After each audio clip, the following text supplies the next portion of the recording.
What's going on, gang? Welcome back to the channel. So today we're going to be taking a deep dive into one of my newer projects, and I'm going to show you all the little tweaks and all the little things I did to make it sound this way. So let's jump right into this one.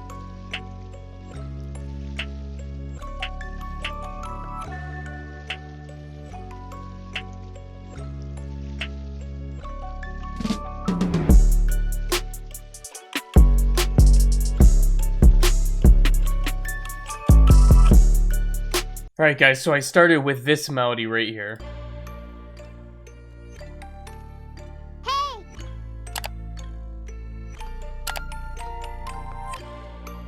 And what I did is I took that melody and then I just pitched it up 4 semitones just to change up the vibe a little bit. And I sectioned this off into 2 parts. This is the part that has the bass and all the instruments together, and then the green ones are just the bells by itself. And then what I did for the blue ones is I took the green ones and then I pitched them down an octave so that they're switching back and forth. What I also did is I automated the frequency on this auto filter right here so that it kind of zooms in as it goes out. This is what that sounds like.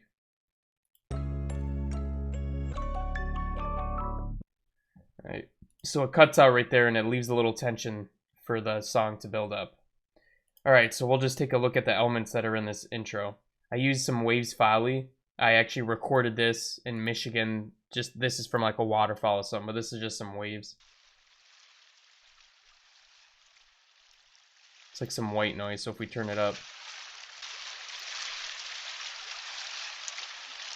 Alright, it sounds like waves. So it's just adding a little bit of noise in the background. And this is actually in my free percussion pack that is linked in the description below if you're interested in that. Also for the intro, I put this little bell that happens twice. Just to like give it some just so you know that it's coming in. And then we got the perks, so let's put all this together.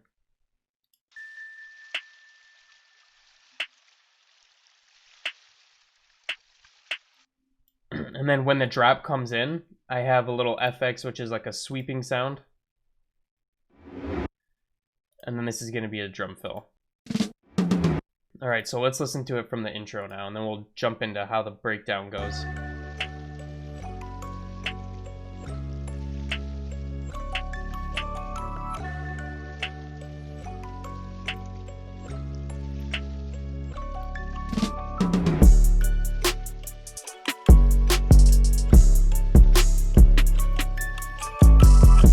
Okay, I kept the kick real simple. It's just following the 808 minus some of the notes.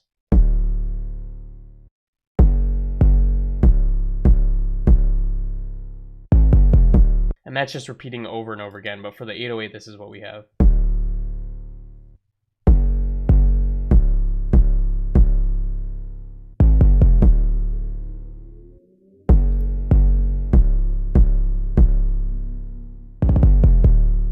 We got the snare, obviously. The snare is slamming. I use this snare all the time.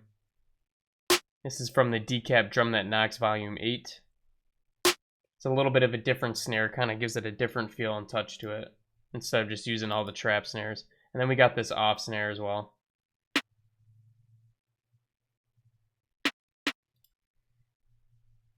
For the hi-hat, I played the hi-hat on a little keyboard that I have so that it picked up the different velocities and it's way off the grid. So you can see the velocities are going nuts, and if I zoom in, you can see they're all off the grid just a little bit here. And so it gives it its own swing. And then I just added in a couple triplets here.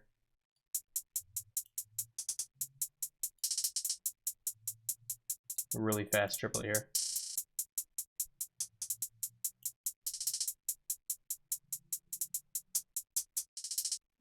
Alright, I did something really cool with the hi-hats. The first thing I did was I put a little bit of random pan on it, so it's panning from left and right ever so slightly.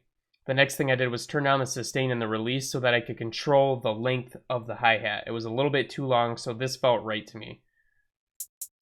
So we'll play all these drums together, and then we got the open hi-hat, which is nothing crazy.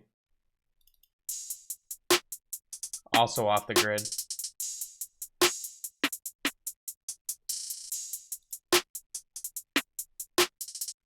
And the waves just add so much texture.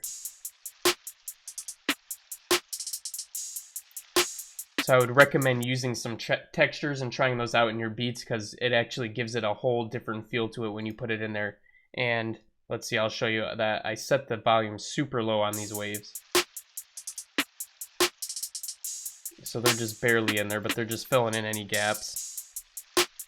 And I made sure to cut the lows out of the waves just in case, so nothing would interfere with it. All right, let's hear all the drums together with the kick and the 808 now.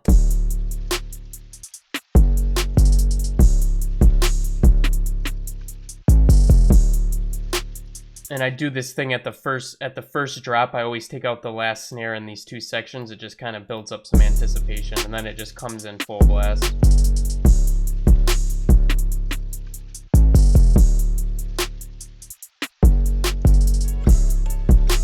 Okay, now this is going down an octave.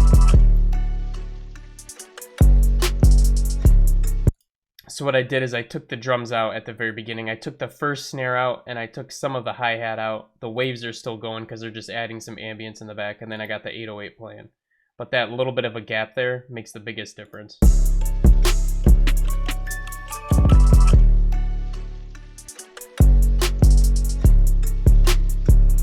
Took out the open hi-hat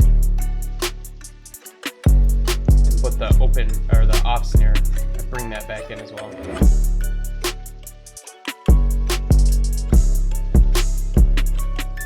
For this 808, I'm using just a regular Spins 808, and then I put my distortion rack on it and just turned it down a little bit. And I also shortened up the Spins 808 a little bit here. Brought the decay down to 6 to 7 seconds, right around that range. Made it sound a little snappier and hit a little bit harder. And what I did for the 808 for some side chaining, when I do my side chaining, I only do side chaining in the EQ. So I have this little bump here, and the kick gets triggered every time that goes. So it's just taking out the lows where the kick sit in that 808 when the kick hits, and then it comes back to normal. So you don't really notice it in your ears because you're just EQing it. So if you have FabFilter Pro Q, how to do that really quick is you just make a point, and then you want to stretch this red part back, this outer layer here. So not this main one. You want to stretch the actual one there. Put this back up to 0. So you stretch the outer one, and then you press the little auto button, and then this option will pop up right here. And this is the external sidechain trigger. So make sure that's blue. Boom. And then all you have to do with your kick is send it to the 808.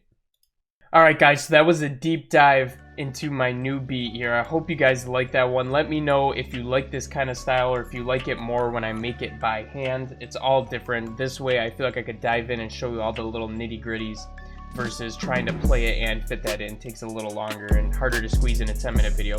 But anyways, thank you so much for watching all the way to the end. I appreciate you so much, you don't even know. Subscribe to the channel if you're new here, and smash that like button if you like this. And I'll be catching you guys again in the next one. Peace out.